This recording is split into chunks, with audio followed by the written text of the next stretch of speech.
Magandang hapon po sa ating lahat at sa ating pagpapatuloy sa panambahan natin. Ngayon po ang ating afternoon na pangangaral. Samantalang tayo ay nasa Pacific area. Yan. Okay.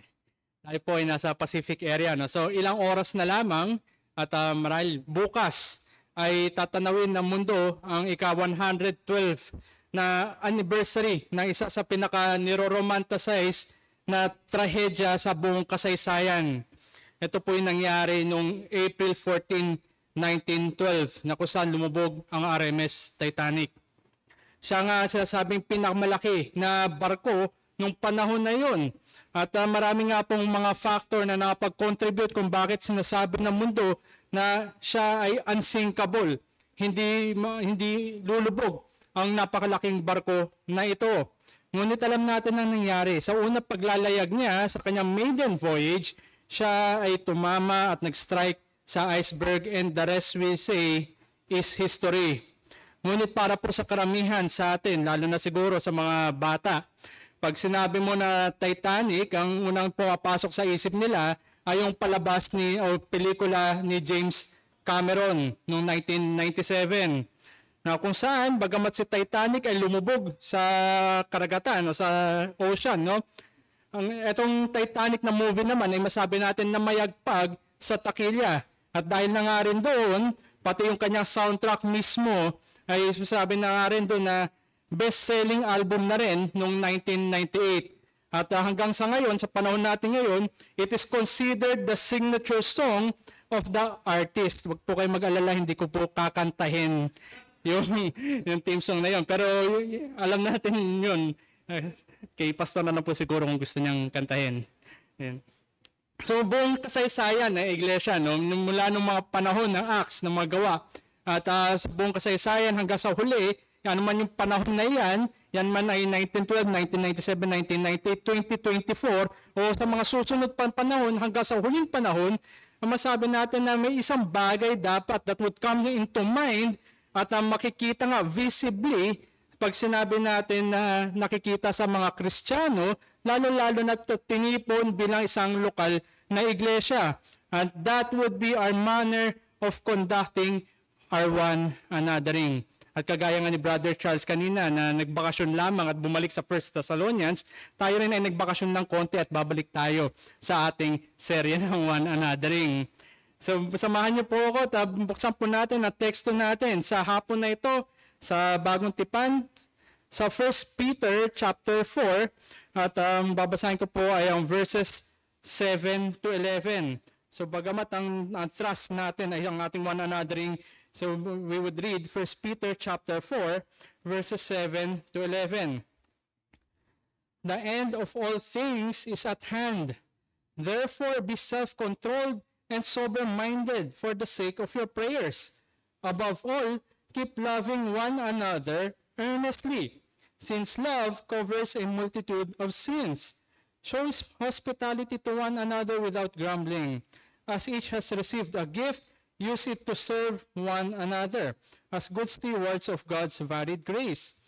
Whoever speaks, as one who speaks oracles of God.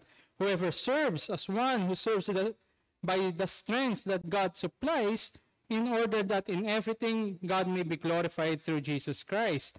To Him belong glory and dominion forever and ever. Amen. At samahan niyo po at tayo po lumapit sa ating Panginoon at hingin ang talino at lakas na mula sa Kanya. Aming mapagbiyayang Diyos, kami nga ay minsan pa na nagsusumamo sa inyo pong harapan at hinihingi namin at ina-admit namin aming mga kahinaan, lalo-lalo na sa mga oras na ito. Hinihingi namin na gisingin niyo po kami. Bigyan niyo kami ng inyo pong biyaya para sa aming mga pangangatawan, sa aming mga isipan, at higit sa lahat para sa aming mga kaluluwa. Kahabagan niyo kami at makita namin at maihanda kami sa aming encounter sa inyo sa pamamagitan ng inyong pong salita. At patuloy namin dinadalangin ang inyong pong presensya ang siya namin maranasan sa aming kalagitnaan. At mauwi itong lahat lamang sa inyong pong kadakilaan at papuri na higit pa sa inyo. Sa ngalan ni Jesus. Amen.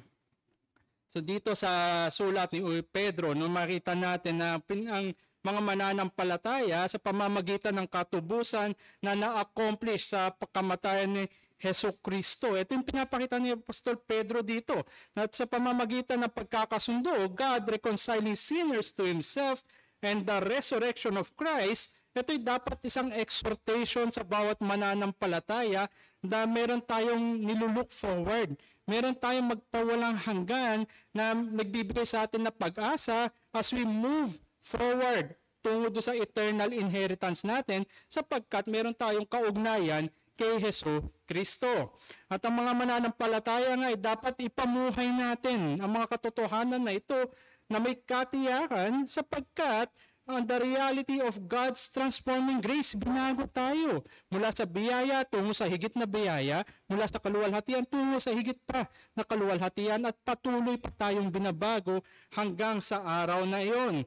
So those who are in Christ thinks and acts the same way as Christ did. Kung titingnan natin ang ilang verses sa taas ng verses in concern natin, sa verses 1 to 6 ng 1 Peter chapter 4, na pinakita doon na mga mananampalataya ay gaya ng kanilang manunubos. Na tayo bilang mga mananampalataya, sasabi natin that we are in Christ, we should act and think the same way as that of Christ. We totally submit to the will of God at hindi do sa will ng ating laman o sa will ng mundo.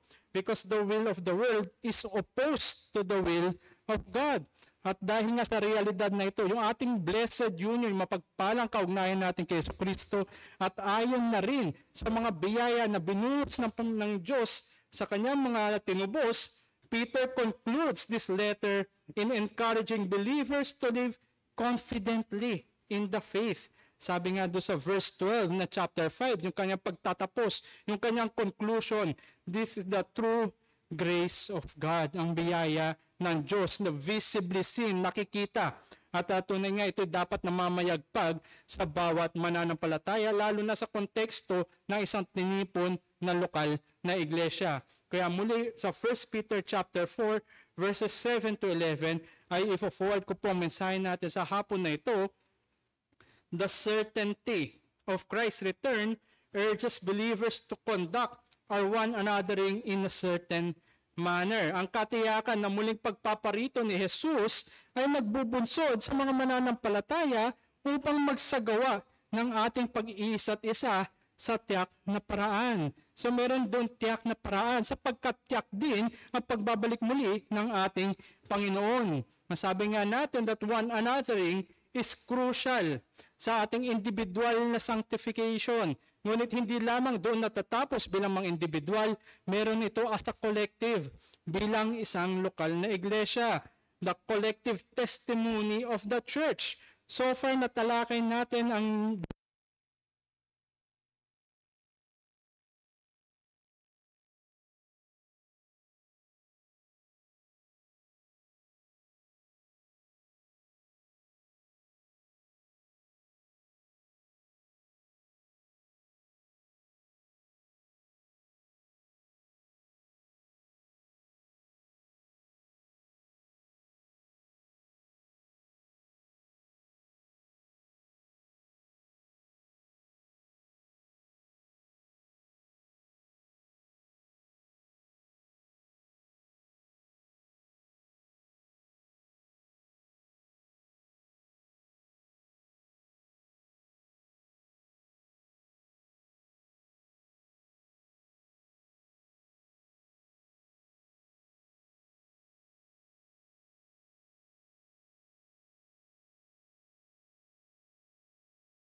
chapter 1 na kung saan ang unang aspeto ng ating union in Christ ay tinatawag na eternal.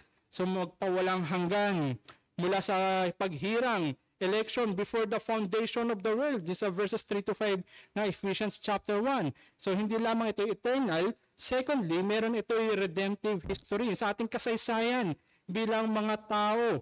Kung tayo ay kinahabagan ng Diyos, dumating sa punto ng ating buhay na siya'y nagpakilala sa atin at tayo nga ay nanampalataya at tayo na nagkaroon ng kaugnayan kay Kristo.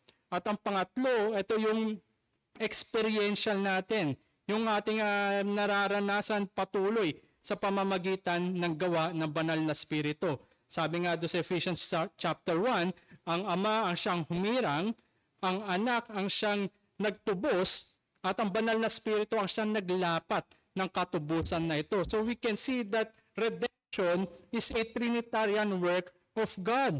Kaya napakayaman, napakalalim at dapat talagang i-treasure natin ang katubusan na ito, lalo-lalo na sapagkat ito may katiyakan. Our blessed union in Christ is a Trinitarian work of grace. Huwag natin malitin, huwag natin baliwalain, kundi ito'y ating yakap at tayo natin panghawakan sapagkat yan ay may katiyakan. At dahil tayo bilang mga mananampalataya ay meron tayong kaugnayan sa ating Panginoon, tayo ngayon dapat namumuhay sa pamamaraan o magsagawa tayo ng ating one anothering in that certain manner. So dalawang bagay ang gusto po sana tingnan natin sa hapon na ito. Unang-una, yung conduct ng believers. Kung hiramin ko po yung unang point kanina ni Brother Charles, yung standard ng pamumuhay. So ito yung ating pagkilos, pag-uugali, mga asal na angkop sa lahat ng mananampalataya. Sabi po sa ating teksto, sinimulan ito sa verse 7, the end of all things is at hand. Yung end, yung katapusan, yung wakas, ito narito na. So hindi lamang meron pong tinatawag na aspeto ng mga huling araw, yung anong mangyayari sa huli, at meron rin po tinatawag dito na yung theological reality. Because the end of all things, lalo na sa mananampalataya, is the conformity to the Son of God. So habang malayo pa, habang nasa kinabukasan pa yung consummation, at tayo ngayon bilang mga mananampalataya ay na kay Hesukristo na, tayo ngayon merong kaugnayan kay Hesukristo, at tayo ngayon binago na kanyang biyaya, tayo ay bagong nilikha. At kung tayo ay bagong nilikha, tayo ay nasa bagong sannilikha, the new creation. Tayo, bagamat tayo narito pa rin, tayo namumuhay bilang mga bagong creation. Hindi tayo miyembro, hindi tayo nabibilang sa luma na sannilikha.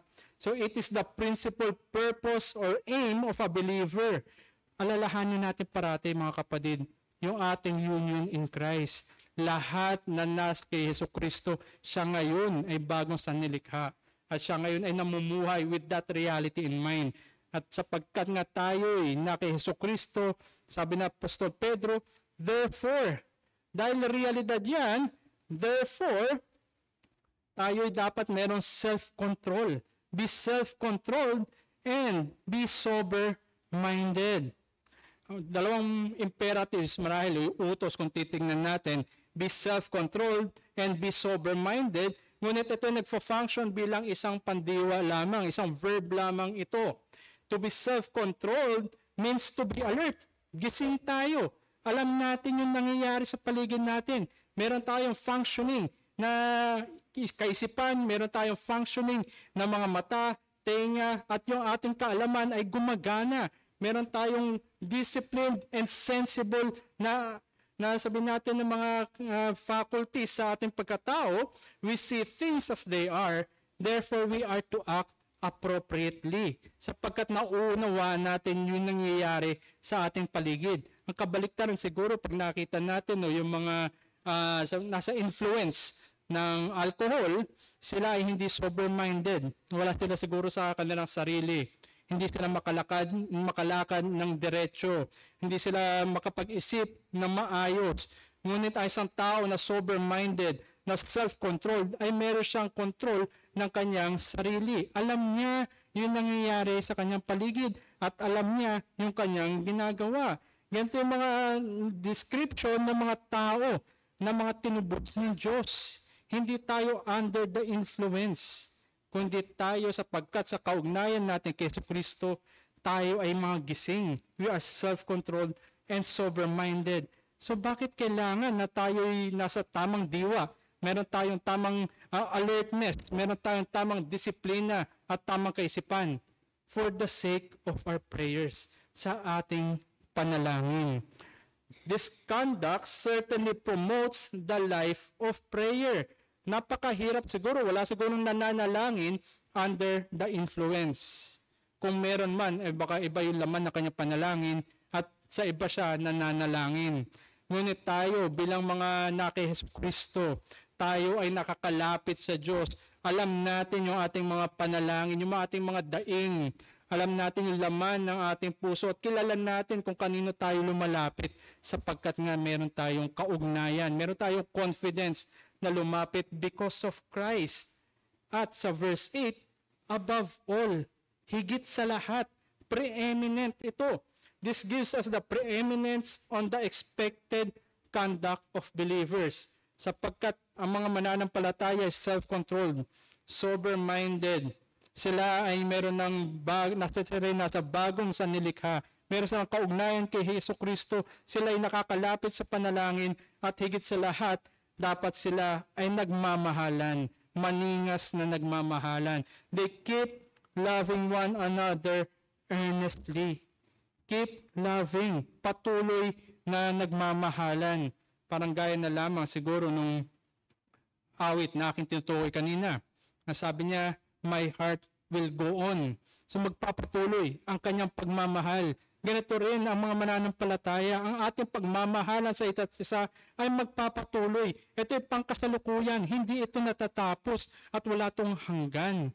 Habang tayo ay narito, patuloy tayo magmamahalan dapat. Sapagkat ito ay higit sa lahat na dapat nakikita sa mga mananampalataya. The disciple loves even his enemies. Ito yung utos sa atin. Love our enemies. Ngunit sa konteksto ni Pedro, tinutukoy niya dito, sinuzoom in niya, ay yung komunidad ng mga mananampalataya. Continuous and intentional love to be displayed within the community of believers. Huwag sana mangyari na isang mananampalataya ay mas mahal niya yung mga nasa labas kaysa sa kanyang kapatid na nasa loob. Huwag sana mangyari na mas meron pa tayong amor sa mga kalaban natin kung tutusin, sa mga kaaway ng pananampalataya kaysa sa mga tao na kanyang kapatid sa pananampalataya. But we are to keep loving one another earnestly, since love covers a multitude of sins. Hindi ito prescription na pagtakpan natin yung kasalanan ng ating kapatid. Hindi rin ito prescription na tayo mismo yung magbayad sala sa kasalanan ng ating kapatid. Ngunit ang sinasabi dito, dahil sa pagmamahal ay natatakpan ng pagmamahal ang mga kasalanan. Sa anong paraan? Sa pamamagitan ng pagpapatawaran. Believers cover sins by forgiving them. Sabi nga sa Proverbs chapter 10 verse 12, hatred stirs up strife, but love covers all transgression. Tayo ay tinatawag na magmahalan, patuloy na lumapit sa Panginoon sapagkat nga ang mga bagay nito, ang ating pananalangin, ang ating pagmamahalan ay nagtatakip ng mga kasalanan ng ating mga kapatid. Kung kaya't ang mga makatwiran na panalangin, yung mga sensible na prayers, na meron tayong lumalapit tayo sa Diyos na kilala natin, na ating binibigay yung burdens ng ating puso sa Kanya, at ay nagpapakilo sa atin upang mamanhik sa Diyos para sa kapatawaran ng ating mga kasalanan. Kakatapos lamang po ng ating Revive Camp, siguro 2 weeks na, tinuruan tayo kung paano manalangin at ano yung mga nakalagay doon, yung mga sangkap sa ating panalangin. At isa na nga rin doon yung paghingi sa ating kapatawaran. Gaya lamang ng kapatawaran na ating natanggap. Because forgiveness is vital in preserving the church in order for believers to persevere in their one anothering. Napakahalagang sangkap ng pagmamahalan, napakahalagang sangkap ng pagpapatawaran, lalo na sa aspeto ng ating one anothering. Kung ang pagmamahalan ay nawala sa isang iglesia, sigurado tayo hindi sila nagpapatawaran. Napakadali nilang makahanap ng kung anuman. At ang sigurado rin doon ay hindi sila nananalangin. Maaring lahat tayo ay may karanasan na kumain or at least familiar tayo sa KFC, Kentucky Fried Chicken. Naisip niyo po ba ang KFC na walang manok? Mukhang napakahirap. Pero kung tinanggal natin yung chicken, ang matitira ay Kentucky Fried. So meron pa rin tayong kaisipan na mga pritong lutuin yung sinaserve doon. Pero kung tinanggal pa natin yung fried, ang maiiwan sa atin ay Kentucky na lamang. At least ang kasaysayan, yung naiwan doon kung saan nagsimula ang KFC. So that's it. Yun lang ang naiwan sa atin. Ganon din ang isang iglesia na wala nang panalangin, wala pang pagmamahal, at wala pang pagpapatawaran sa isa't isa. Ang maiiwan na lamang doon marahil ay yung pangalan na church, na kung saan sila marahil nagsimula. When such grace is missing, all our one anothering will only lead to self-exaltation. Tinataas lamang natin yung ating sarili. At hindi lamang yun, ay pinapapayat natin yung ating kapatid sa pananampalataya. Ganitong ginagawa ng walang pagmamahalan, walang pagpapatawaran, at walang pagpapanalanginan. Tinataas ang sarili. Yan ay pride. But love is a resolve to do good, and it surely includes forgiveness. Kung tayo nagmamahalan, totoong nagmamahalan sa harapan ng Diyos, kasama riyan ang pagpapatawaran sa kasalanan. Strengthening one another cannot and will not happen when Christians fail to extend one to one another the grace that our Lord and Savior gave us. Sinasabi natin na tayo tumanggap lamang ng biyaya ng kapatawaran. Kung yan ay tinanggap mo, bakit hindi mo yan kayang ibigay sa kapatid mo? Hindi ba sa iyo pinapalabas mo na sa iyo nagmula yan? Hindi ba pinapalabas mo na para sa iyo lang yan? Ngunit alalahanin mo ang iyong kapatid ay tinubos rin ng Panginoon sa pamamagitan ng kanyang dugo. Meron rin siyang mapagpalang ugnayan kay Jesus at hindi lang ikaw yung kanyang niligtas. Pinapakita lamang rin dito kung hindi tayo nagpapatawaran, ang ating mga puso ay maaaring malayo pala sa ating Panginoon. A heart or truly forgiving heart constantly comes to God pleading for His own forgiveness first. Yung kapatawaran na kanya sariling mga kasalanan muna bago niya hingin ang kapatawaran para sa iba. A heart that is not immersed in prayers can only forgive with his tongue or lips. Ito lip service lamang. Marahil pati sinasabi natin na mahal mo ang iyong kapatid, kung hindi ka naman nananalangin, ay yan ay lip service lamang rin. Kaya sabi nga sa Ephesians chapter 4 verse 32, be kind to one another, tender-hearted, forgiving each other, just as God in Christ also has forgiven you. Ang tawag o ang hamon sa mga mananampalataya ay hindi lamang sila magmahalan, kundi sila rin ay magpatawaran. Kagaya ng pagpapatawad sa ating mga kasalanan sa pamamagitan lamang ni Jesucristo. Kung kaya't we must earnestly come to the Lord in prayer, acknowledging and asking for forgiveness for our personal offenses, and pray for our brethren that we might have committed offense. Hindi lamang yung ating mga kasalanan na alam natin nagawa, kundi yung maaring hindi natin alam na na-offend pa lang aking kapatid, nagipala akong katitisuran sa aking kapatid, kahit nasabi na natin na no real offense ang nangyayari doon. Yan ay nilalapit pa rin natin sa panalangin. Noong 1993 ay merong isang interesting na kaso sa bansa ng Amerika na kung saan ang lead character doon ay si Robert Lee Brock. Ano nga bang ginawa nito ni Robert Lee Brock? Sabi, ito siya isang preso. He is an inmate who claimed he violated his own civil rights by getting arrested. Hindi lamang doon natapos, siya ay nakulong dahil siya mismo violate niya yung kanya sariling civil rights. Siya ay nakulong at habang siya ay nasa kulungan, nag-file siya ng kaso laban sa kanya sarili sa halagang $5 million.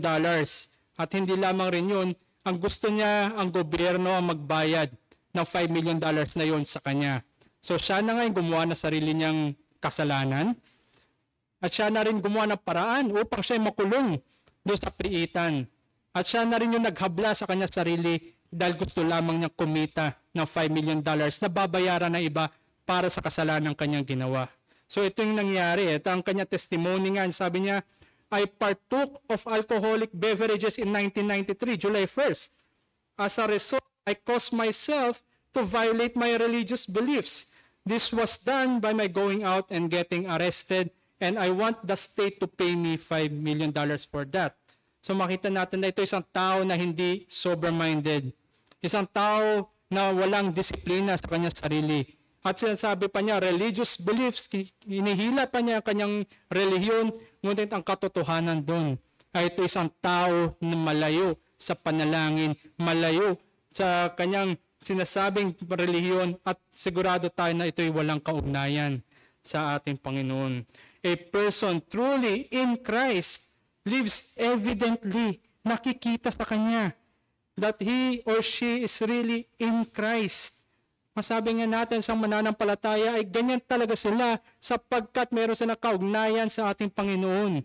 Hindi yan tao na kailangan mo pasurihin talaga kung siya nga ba'y nasa Panginoon, kundi ito evident. Nakikita sa kanya kung paano siya kumilos, paano siya makitungo sa mundo, at paano siya ang pagtrato niya sa kanyang kapwa. Be self-controlled and be sober-minded. Ito yung mananampalataya. That is why we must conduct our lives in according to the will of God. Ayon sa pagpapasya at layunin ng ating Diyos. Not following the ways of the world that leads to defamation of His name. Binibigyan lamang natin ng mantsa yung pangalan ng ating Panginoon. Kung sinasabi natin na tayo mananampalataya, ngunit ang ating pamumuhay ay taliwas sa ini-expect o yung mga conduct as expected of a believer. At hindi lamang yun, tayo rin ay nagbibigay ng distraction sa ating kaluluwa. Hindi lamang ay pinahiya na natin ang kiniklaim natin na Panginoon, kundi ang ating kaluluwa mismo ay patungo sa kapahamakan. Sabi nga sa Matthew chapter 6 verse 10, ang panalangin doon, your kingdom come, your will be done. Ang iyong will, ang iyong pagpapasya, siya nawang mangyari. Hindi yung mga pita ng ating sariling laman, hindi yung mga sarili nating kagustuhan, kundi kung tayo tunay na nakababad sa panalangin, na tayo meron sober-mindedness and self-discipline, at tayo may pagmamahal at nagpapatawaran. Yan ang layunin ng Diyos para sa mga mananampalataya. Love refuses to allow and entertain sins to have that tight grasp in our lives. Sapagkat kung kumapit ng kasalanan sa atin, makikita yan unti-unti, lalo na kung tayo nasa pagtitipon ng iglesia. Unti-unting napapansin na ang kapit na kasalanan. And even worse, maaring makahawa pa sa iba. Yan ngayon ay magbibigay ng question kung ang iglesia ay tunay na nagmamahalan. At kung ang mga mananampalataya doon ba ay may tunay na kaugnayan kay Jesus. The will of God for us is to proclaim the excellencies of God. 1 Peter chapter 2 verse 9. Yun ang layunin ng Diyos para sa iglesia. Ipahayag ang kanyang excellencies. Hindi natin ito magagawa kung tayo hindi sober-minded. Kung tayo walang disiplina sa ating sarili. Kung tayo hindi nananalangin, walang pagmamahalan at walang pagpapatawaran. Ang hamon sa atin mga kapatid ay ipahayag natin ang kagandahan at ang kabanalan ng Diyos sa pamamagitan ng ating buhay. So hindi lamang yung conduct na ine-expect sa mga mananampalataya, kundi ito'y dapat ginagawa rin sa tiyak na paraan.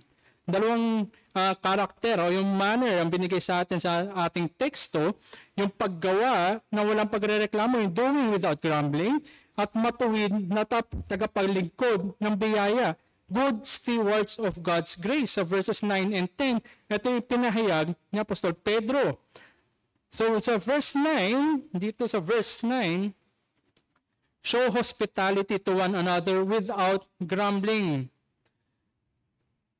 So Peter is now shifting mula sa general principles patungo ngayon sa particulars. And the particular is hospitality. Ito yung ginamit dito ni Pedro.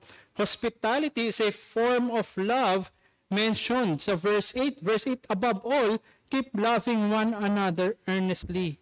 Patuloy ang ating pagmamahalan at ang hospitality ay isang form ng pagmamahalan na patuloy natin dapat na ginagawa.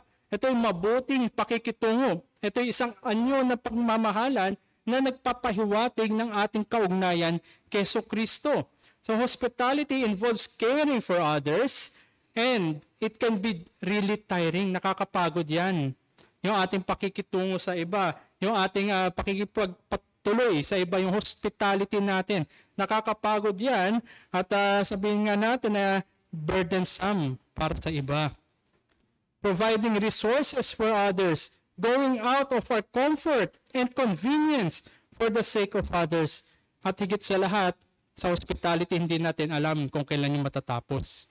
So we might expend ourselves. Tayo sabi natin mapupudpud, mauubos tayo. Ngunit yan pa rin ay gagawin dapat nang walang pagrereklamo, without grumbling. Yan ay demonstration na pagmamahal.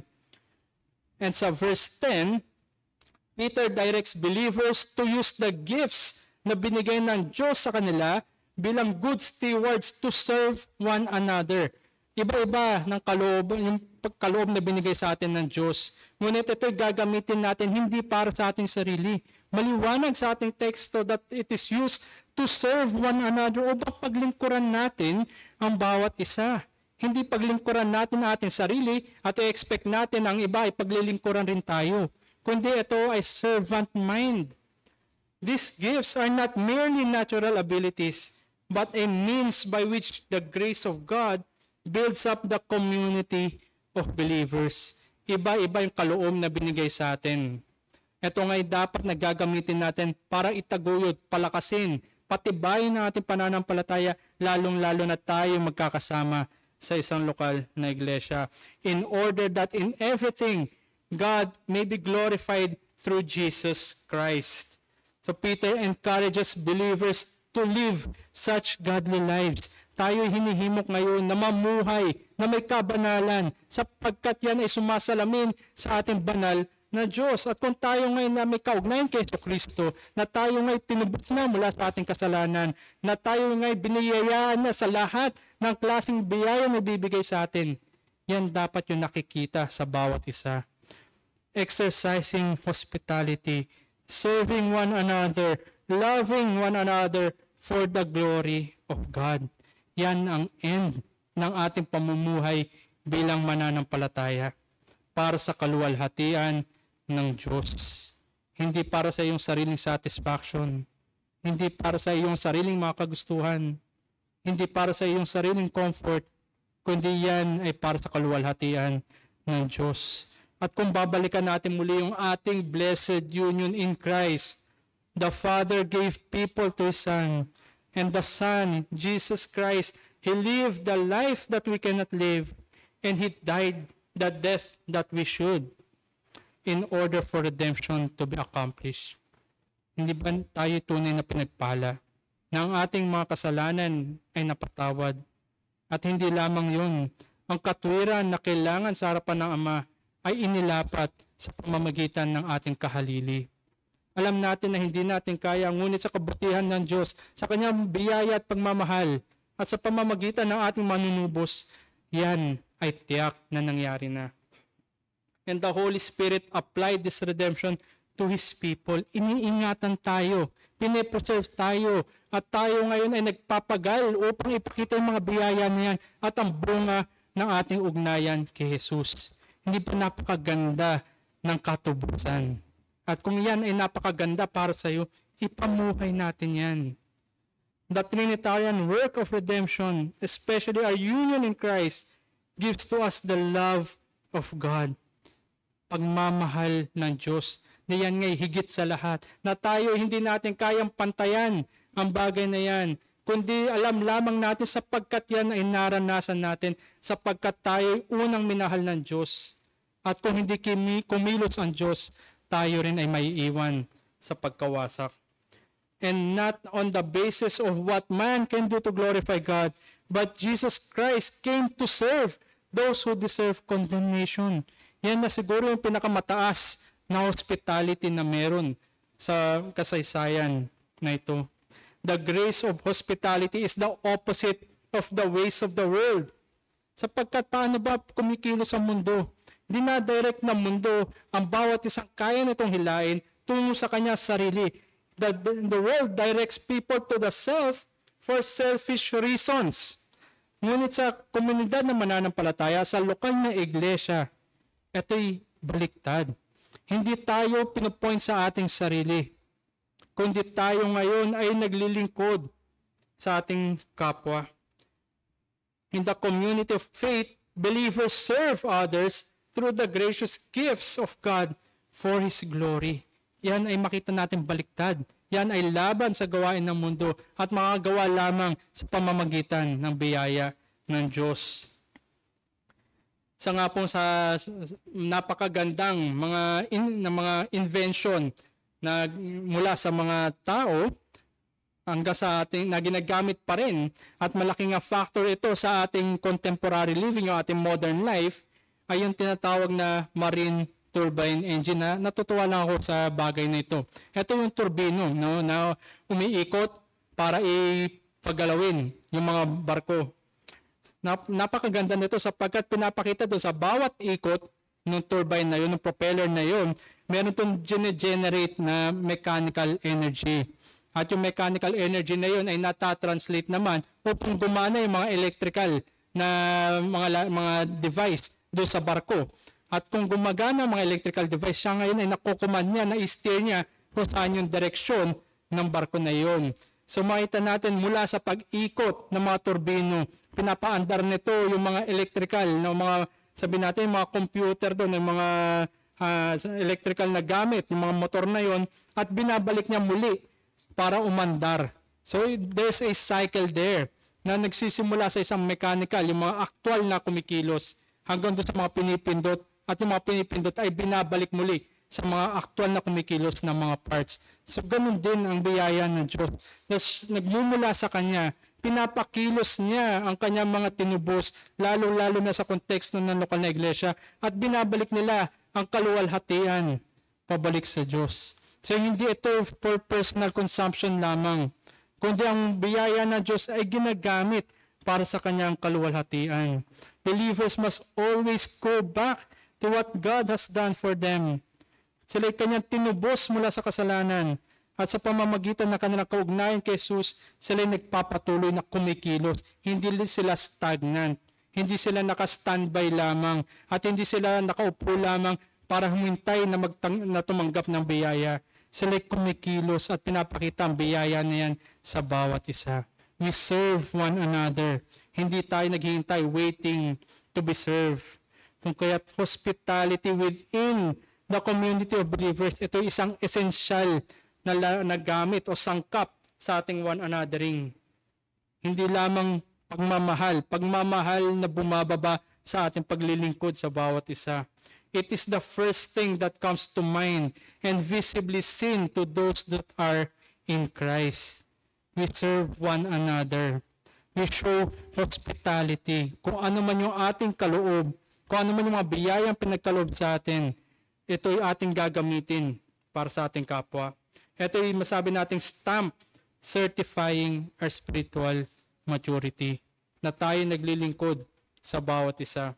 So when believers love one another earnestly, self-controlled and sober-minded, when we pray for one another, and when we forgive one another, sa ganitong paraan lamang tayo makakakilos na walang reklamo. Only then we can do things without grumbling as good stewards of God's grace to us. Sapagkat kung hindi tayo or wala tayong kaugnayan kay Jesus, ano man yung maliit na bagay na maring gawin natin, ito may kakaibat na grumbling. Ngunit kung tayo tunay na kay Jesucristo, na ang mga biyaya na ating tinanggap, ang biyaya na siyang nagpapakilos sa atin, ito'y ginagawa natin na may kagalakan para sa Kanyang kaluwalhatian. Si John Jacob Astor IV ay isa pong napakayaman na tao. Isa siyang real estate developer, investor, lieutenant colonel rin siya, and a novelist. So sabi natin, pinagpala siya sa maraming larangan. Mayaman na, sundalo pa, at nagsusulat pa ng mga libro. He was the richest passenger aboard Titanic. When it hit the iceberg, yung ginawa niya ay tinulungan niya yung mga babae, lalo-lalo na po yung kanyang buntis na asawa patungo do sa safety boat, do sa lifeboat. So matapos na nakasakay na doon ng kanyang asawa at iba pang mga babae, tinanong niya kung pwede siyang sumama sapagkat delicate condition yung kanyang buntis na asawa. Hindi siya pinayagan. Ang sabi sa kanya ay babae muna. At dahil siya nga ay hindi babae, siya ay nagparaya. So in spite na kanyang yaman, hindi niya sinabi na hindi mo ba ako kilala? Hindi mo ba alam kung anong kaya kong i-contribute sa humanity? Siya ay nagparaya. Naunawaan niya without grumbling, without questioning. At ang masabi nga natin na pinagkatiwala niya yung kanyang buong pamilya at the expense of everything that he have. And at the expense ng doon sa seriousness na situation na iyon. At alam niya na siya hindi makakasurvive. That even so, hindi niya pinanghawakan kung ano mga meron siya, kundi siya sumunod na walang pagrereklamo. At sa katunayan, yung kanyang mga disenyo, dahil nga siya isang inventor, yung mga disenyo na ginawa niya at that time, ay yun pa rin yung mga disenyo na ginagamit ngayon. Isa na lamang siguro yung brake ng bicycle. So ganun pa man, nakita natin na napakadami niya contribution sa humanity. Napakayaman na tao na ito, ngunit nandun kanyang pagpapakababa. Nauunawa niya at hindi siya nagreklamo. Paano pa kaya ang mga nasa loob ng iglesia? Paano pa kaya ang mga tao na kay Jesucristo, na tayo pinagbinayayaan na hindi kayang pantayan ng anumang halaga, na tayo tinubos mula sa ating kasalanan at tayo tumanggap lamang na kapatawaran?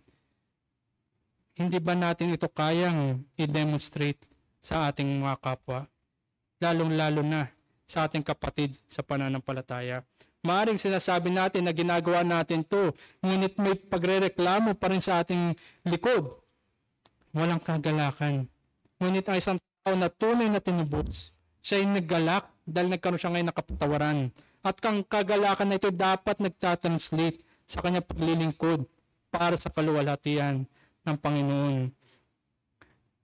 Believers initiate to be instruments of blessing, not out of obligation and not with grumbling, but out of understanding the truth of the gospel and living in the realities of our union in Christ.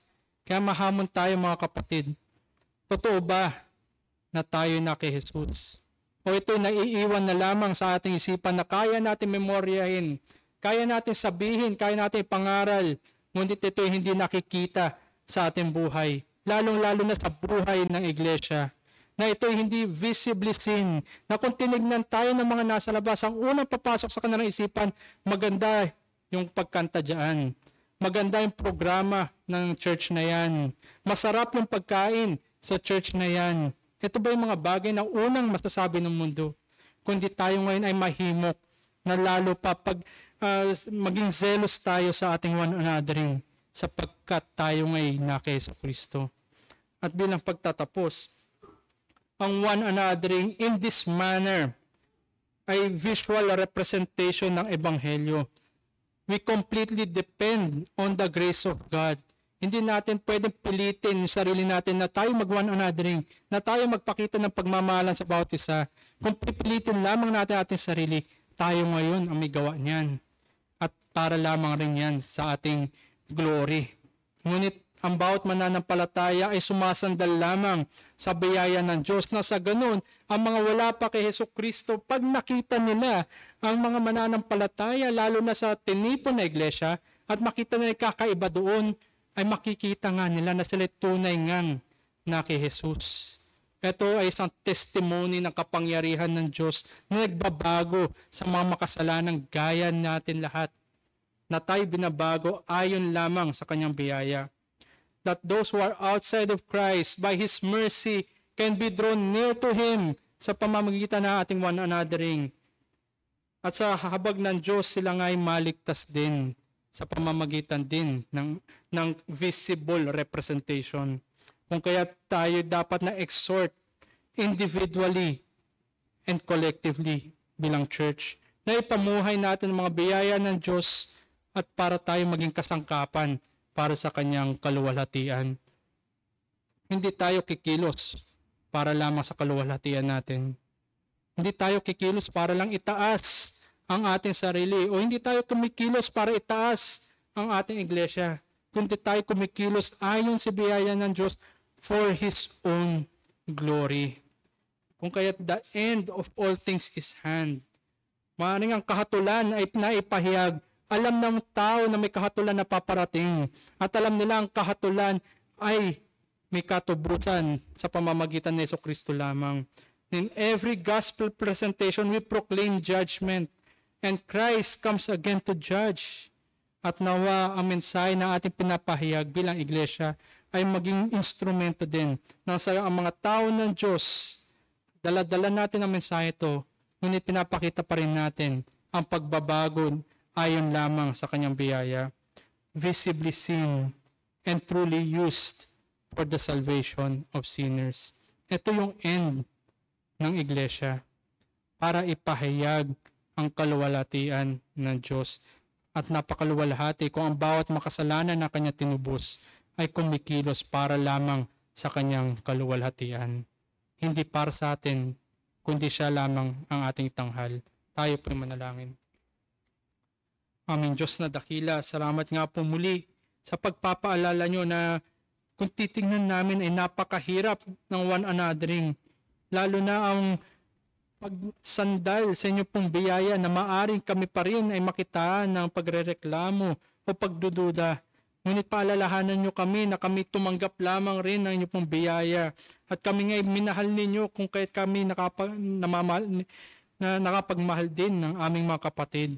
At naway kumilos nawa ang inyo pong banal na spirito sa bawat isa, na tunay nga kami makita ng pagmamahalan na ayon lamang sa inyo pong pagkilos ng katubusan. At madakila namin kayo at maging instrumento rin kami ng kaligtasan sa mga wala pa po sa inyo. Kahabagan niyo po ang bawat isa sa amin sa ngalan ni Jesus.